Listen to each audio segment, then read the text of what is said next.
थोडीशी माहिती देतो. या जे दोन गाड्या आहेत आपण बघतोय हे बेसिकली टाटा एसचे LCV आहेत, छोटा हत्ती ज्याला आपण टिपिकली म्हणतो.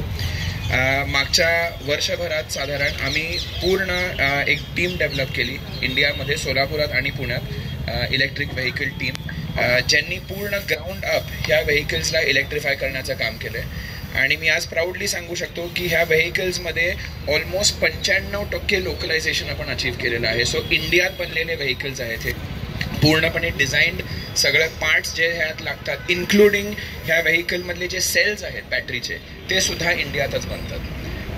तर अशा प्रकारे एक आपण खूप वेगळ्या प्रकारचा प्रयत्न करतोय की एक्झिस्टिंग व्हेकल्स जे आहेत मार्केटमध्ये डिझेलमध्ये जे चालत आहेत, जे पोल्यूट करतायत, ह्या गाड्या टिपिकली जे छोटा हाती आहेत ते सिटीमध्ये फिरतात आणि पोल्युशन सगळ्यात जास्ती निर्माण करतात. सो इन्स्टेड आम्ही म्हणतो की जाऊन बाहेर नवीन इलेक्ट्रिक गाडी घेण्यापेक्षा जे डिझेल व्हेकल आहेत त्यालाच कमी करा आणि त्यालाच इलेक्ट्रिक करा. सो एक सर्क्युलर इकॉनॉमी जे आपण म्हणतो किंवा सस्टेनेबिलिटी म्हणतो, जी 100% यातनं तुम्ही अचीव्ह करू शकता.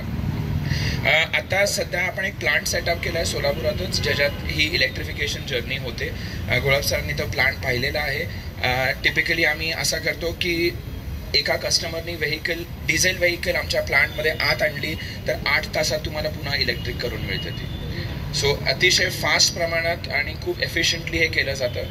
आणि फार कमर्शियल्स न सांगता मी एवढं नक्की सांगू शकतो की बाहेर आज मार्केटमध्ये जाऊन टाटा एस नवीन इलेक्ट्रिक घेण्याच्या अर्ध्या किमतीत आम्ही हे करू शकतो आणि same performance, same high level specs मिळू शकतात. ह्या व्हेकलला आम्ही 2 प्रकारचे मॉडेल्स तुम्हाला आज देतोय. एक स्लो चार्जिंगवाली आहे ज्याच्यात साधारण 3.5-4 तासात चार्ज होऊ शकते ही गाडी, जी आपल्या राईटला आहे, आणि ही गाडी जी आपल्या लेफ्टला आहे ती 15 मिनिटात